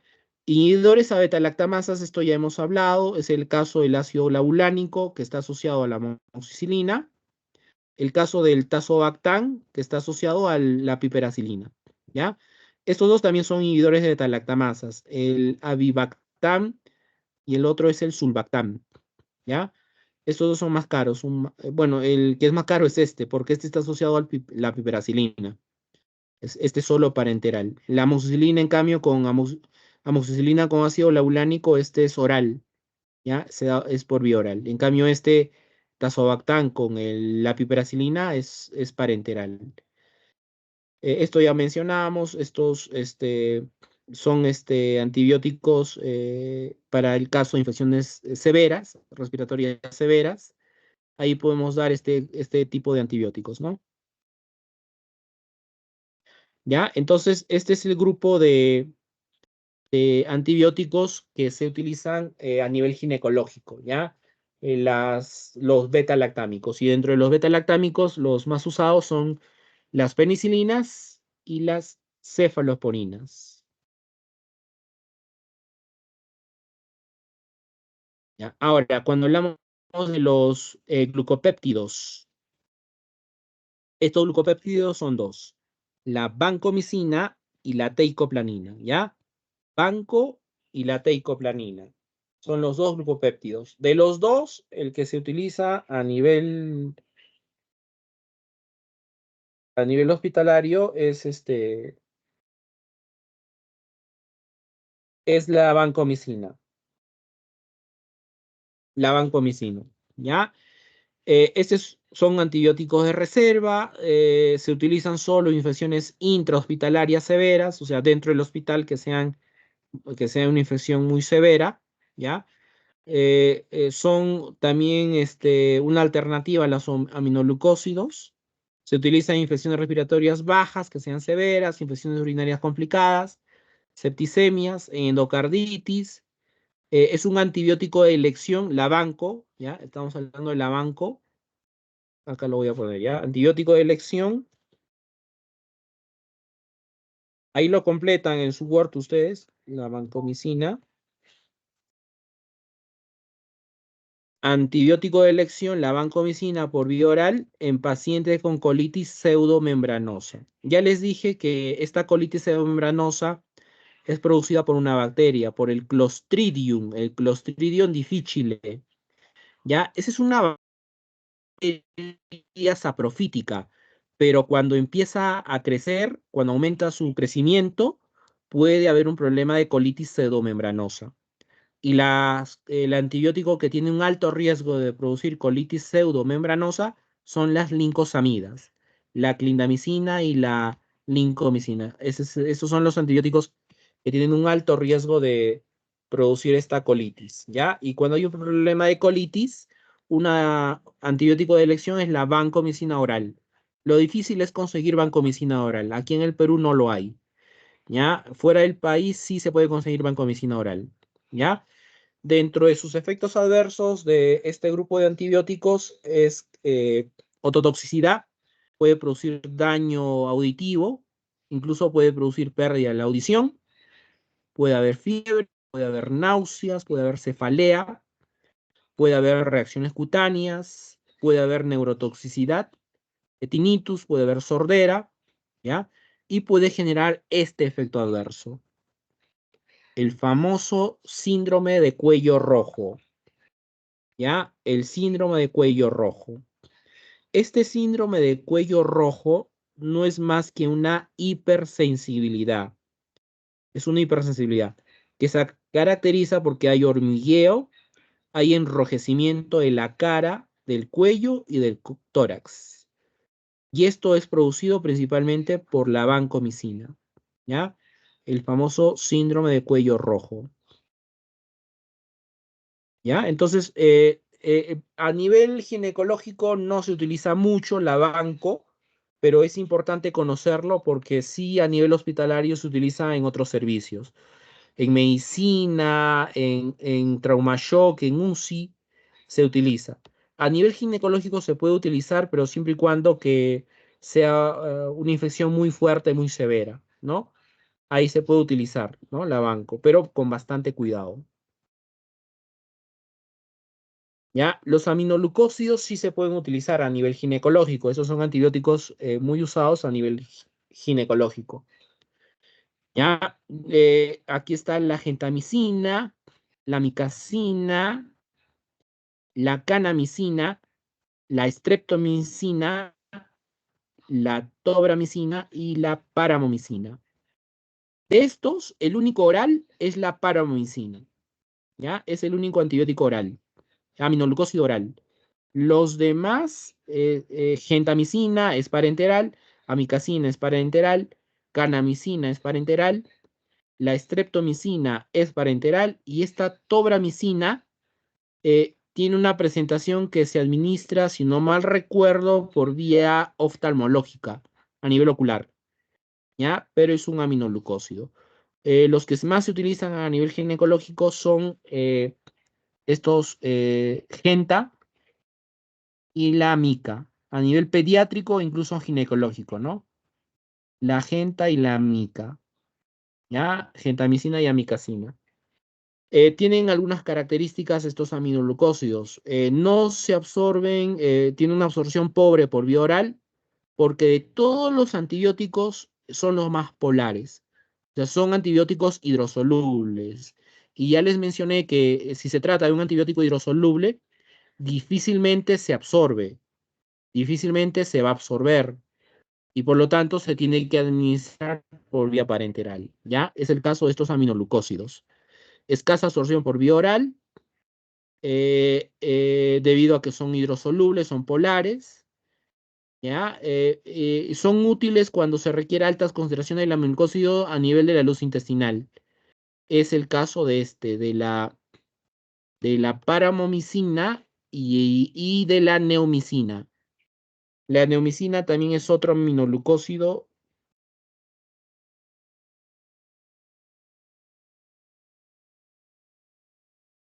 que se puede dar por vía oral, paramomicina y neomicina, ¿ya? Existe una presentación de neomicina tópica, hay una presentación neomicina tópica, ¿ya? A nivel de la piel.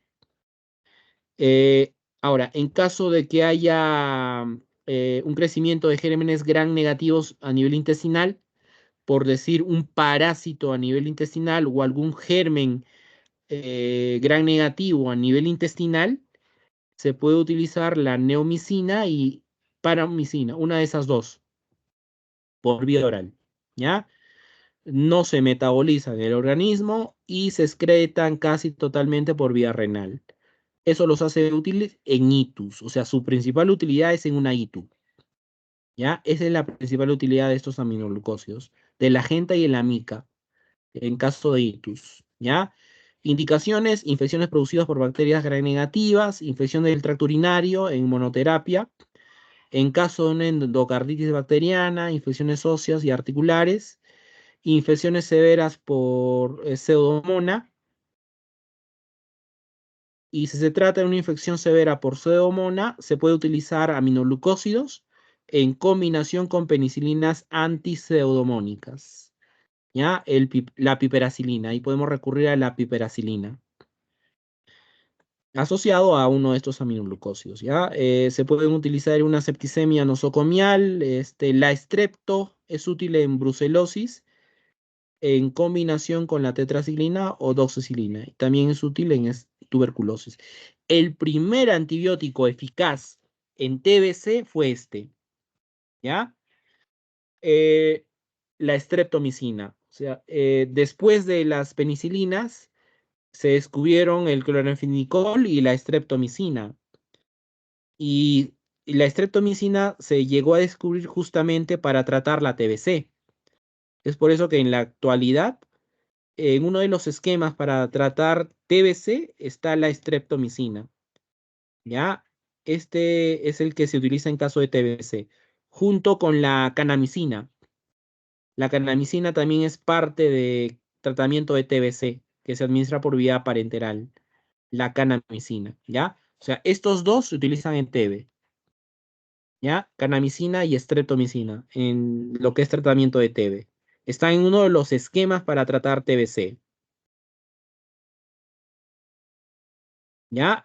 Pero su principal utilidad, aquí les he puesto, en una ITU, tracto urinario, eso es a nivel ginecológico, la genta, se utiliza la genta, y si es una ITU más fuerte, más severa, ahí se utiliza la micacina, ¿ya? Si es una ITU que no se sirve con genta, ahí se recurre a la micacina, ¿ya? Y si se tratara de un problema de endocarditis, por ejemplo, o un problema de infección por pseudomonas, se podría asociar a una penicilina antipseudomónica, ¿ya? Como el caso, por ejemplo, o cefalosporina antipseudomónica, como el caso, por ejemplo, de la ceftazidima o, si hablamos de penicilina, la piperacilina,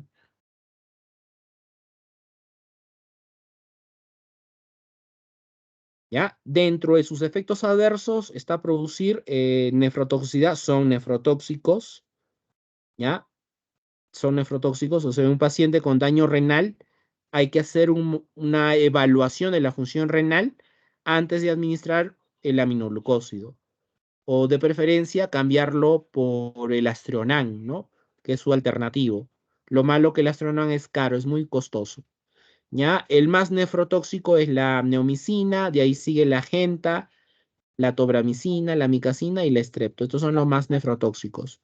También produce ototoxicidad, puede haber tinnitus, o sea, zumbidos a nivel del oído, desequilibrio seguido de pérdida de la audición, y los que generan más complicaciones de ototoxicidad son la micacina, la canamicina y la neomicina. Ahora, pueden presentar este problema, ¿ya? Puede haber un bloqueo neuromuscular, ¿ya? Se ha encontrado que los aminoglucósidos pueden generar un problema de bloqueo neuromuscular. Eso debido a la inhibición de la liberación de acetilcolina, produciendo debilidad muscular, ¿ya? o sea, puede inhibir la liberación de acetilcolina, ¿no? A nivel del sistema nervioso del parasimpático.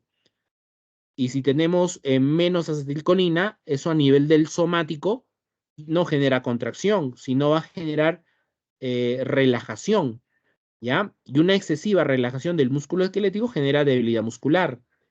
Y eso se ha encontrado con estos aminoglucósidos, a tal punto que podría producir una parálisis respiratoria, ¿ya? Podría producir una parálisis respiratoria.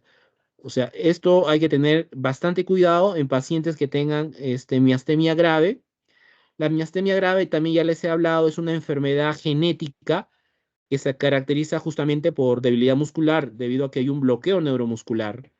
Es la miastemia grave. Entonces, en esta enfermedad hay que tener cuidado de administrar aminoglucósidos, ¿no? Porque le va a generar un mayor bloqueo y una mayor debilidad muscular, ¿ya? En pacientes que tengan hipocalcemia o hipomagnesemia, ¿no? Niveles bajos de calcio, niveles bajos de magnesio, ahí hay que tener bastante cuidado de administrar aminoglucósidos, ¿ya? Entonces, tener cuidado de administrarlo junto con relajantes musculares periféricos, o el atracurio, becuronio y la succinilcolina, porque esos fármacos producen bloqueo del receptor nicotínico, del NSUM. Si lo bloquean, va a generar relajación muscular y estos pueden generar bloqueo neuromuscular. O sea, va a haber mayor bloqueo si administramos relajantes musculares periféricos junto con los aminoglucósidos. Eso es un problema de interacción medicamentosa.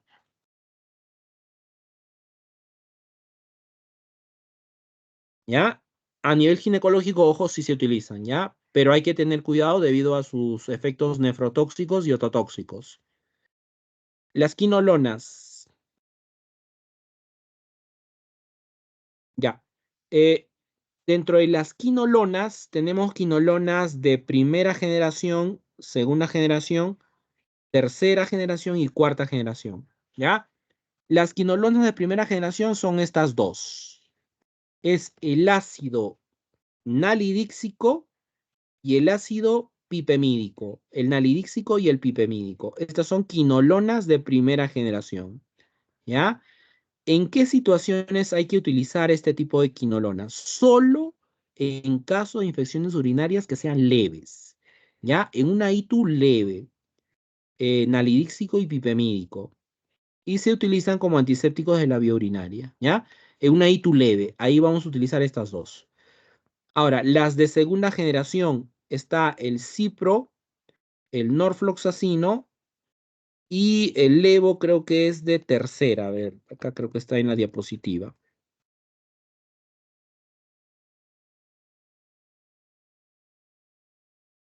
A ver. Las de segunda son el norfloxacino, el ofloxacino, el cipro. El norfloxacino y cipro son de segunda. El levo es de tercera generación, ¿ya? Este levofloxacino es de tercera generación. Cipro y norfloxacino son de segunda generación.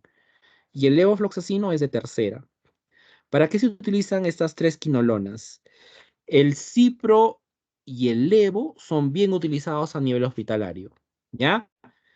Se usan en una infección urinaria que sea de moderada a complicada, ¿no? De moderada a complicada, ¿ya? Uretritis, en caso de uretritis, en una prostatitis, se utiliza el cipro,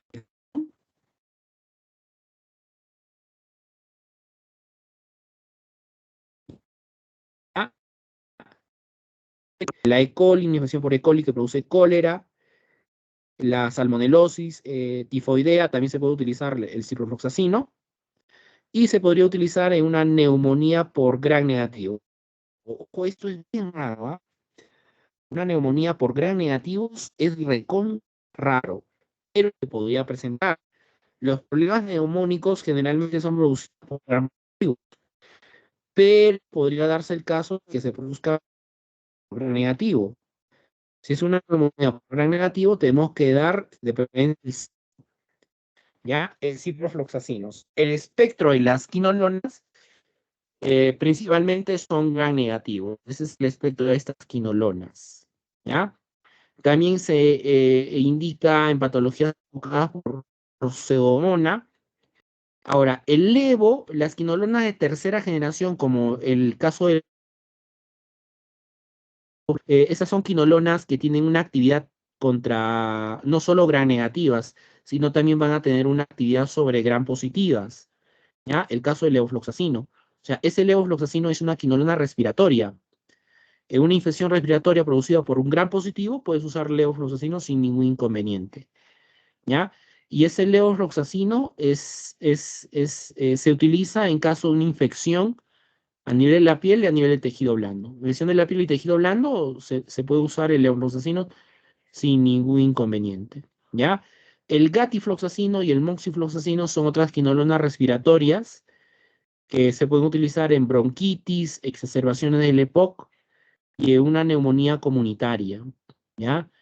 Esta neumonía comunitaria es producida por bacterias gram positivas. Tendría que utilizar quinolonas respiratorias, el gatifloxacino, el moxifloxacino y el levofloxacino, ¿ya? El levofloxacino esas son quinolonas respiratorias, o sea, contra gram positivos. Levo, gatifloxacino y el moxifloxacino. Ahora, dentro de los efectos adversos de las quinolonas está producir alteraciones gastrointestinales, puede haber dolor abdominal, diarrea, náuseas, vómitos, pérdida del apetito.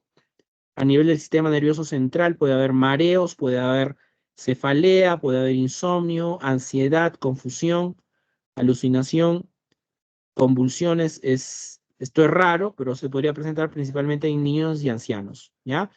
O sea, principalmente puede haber alteraciones gastrointestinales. Es fotosensible, las quinolonas son fotosensibles. ¿Qué significa que es fotosensible? Que la luz lo puede afectar, ¿ya? Puede generar reacciones de fotosensibilidad. O sea, cuando administramos una quinolona, lo tenemos que proteger de la luz. Se tiene que proteger de la luz por el riesgo de hipersensibilidad que se podría generar en el paciente, ¿ya? Pacientes que toman quinolonas y se exponen a luz pueden hacer reacciones de hipersensibilidad. Puede haber reacciones de hipersensibilidad leve, ¿ya? O sea, a nivel de la piel. Una urticaria, un rash cutáneo podría presentarse. Por lo tanto, hay que darlo de preferencia en las noches, pero si se da 2 veces al día, tienes que darlo en el día, pero no te debes de exponer a la luz solar, porque las quinolonas son fotosensibles, ¿ya? Ahora, esto también es común con las quinolonas, a las artropatías. Puede generar daño del ligamento a nivel de las articulaciones, por eso hay que tener cuidado de administrarlo en niños en etapa de crecimiento. ¿Ya? En niños en etapa de crecimiento hay que tener cuidado de administrar quinolonas por el riesgo de artropatías que puede generar. Y en niños en etapa de crecimiento y también en ancianos, ¿no? Por este problema de artropatía, ¿ya? Rara vez ocasiona desórdenes visuales, auditivos, también las nefropatías son raras, pero se ha encontrado que pueden generar problemas de cristaluria en animales, ¿ya? Y esta cristaluria en animales puede generar problemas de cálculos, ¿no? Cálculos renales y por lo tanto puede generar daño a nivel renal, ¿ya? Puede haber mutagénesis, puede haber mutagénesis, teratogénesis, espermatogénesis disminuida, por lo tanto hay que tener cuidado del uso en gestantes y embarazadas. Gestantes y embarazadas hay que tener cuidado del uso de las quinolonas, ¿ya?